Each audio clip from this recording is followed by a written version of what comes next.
Diejek cincinnya lebih berkilau dari otak. Hotman Paris ngamuk tantang Rocky Gerung debat hukum. Hotman Paris menantang Rocky Gerung untuk berdebat hukum dengan konteks perkara perselisihan hasil pemilihan umum, PHPU, Pilpres 2024. Tantangan ini setelah Rocky Gerung menyebut bahwa cincin Hotman Paris lebih berkilau dibanding otaknya. Sehingga, orang terpesona dengan cincin Hotman Paris bukan pokok pembahasan ataupun materi. Hotman Paris yang mengetahui hal ini lantas langsung mengajak Rocky Gerung berdebat soal hukum. Hal itu disampaikan Hotman usai menyerahkan kesimpulan dalam perkara perselisihan hasil pemilihan umum, PHPU, Pilpres 2024 di Mahkamah Konstitusi, MK, Selasa, tanggal 16 April tahun 2024, siang.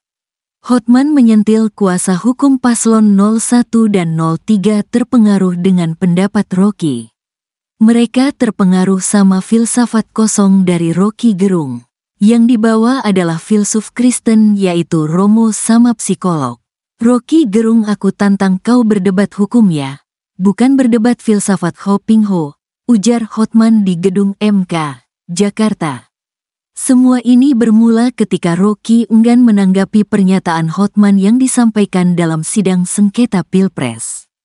Melalui media sosialnya, Hotman memberi respons. Hal itu berlanjut ketika Rocky kembali menyambut jawaban Hotman. Menurut Rocky, cincin Hotman jauh lebih menarik perhatian dibandingkan dengan argumennya. Kenapa saya enggak komentari? Saya merasa cincin beliau lebih berkilau dari otaknya. Jadi, kita gagal fokus ke cincinnya ketimbang argumennya, kata Rocky melalui akun YouTube-nya.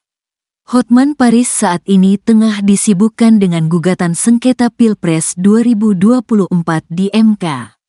Hotman bersama puluhan pengacara lainnya seperti Yusril Ihza Mahendra dan O.C. Kaligis membela Prabowo Subianto dan Gibran Rakabuming Raka yang menjadi pihak terkait dalam gugatan tersebut. Adapun putusan perkara PHPU tersebut akan dibacakan MK pada Senin, tanggal 22 April mendatang. Tim hukum yakin Prabowo Gibran dilantik Ketua Tim Pembela Prabowo Subianto Gibran Rakabuming Raka. Yusril Ihza Mahendra yakin pasangan Prabowo Gibran bakal dilantik menjadi presiden dan wakil presiden pada Oktober tahun 2024 mendatang. Ia menilai, gugatan sengketa Pilpres dari kubu pemohon yakni kubu Anies Muhaimin dan pemohon 2 Ganjar Mahfud tak akan berlandaskan hukum yang kuat. Yusril pun merasa optimistis Hakim Mahkamah Konstitusi RI, MK, bakal membuat keputusan yang selaras dengan keyakinan pihaknya. Kami berkeyakinan, MK akan mempunyai sikap yang sama dengan kami, tim pembela Prabowo Gibran, bahwa seluruh petitum yang diajukan kedua pemohon tidaklah beralasan hukum dan tidak didukung oleh alat bukti yang telah disampaikan secara terbuka dalam persidangan, kata Yusril. Yusril optimis tak akan ada Pilpres tahap kedua, apalagi tanpa keikutsertaan Prabowo Gibran. Dengan demikian tidak akan ada Pilpres tahap kedua, apalagi Pilpres ulang tanpa keikutsertaan Prabowo Gibran, atau tanpa keikutsertaan Gibran sebagaimana dimohon masing-masing pemohon, kata Yusril.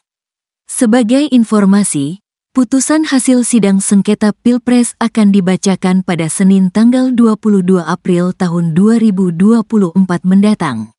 Yusril mengatakan, apapun keputusan MK akan mengikat dan harus dijalankan.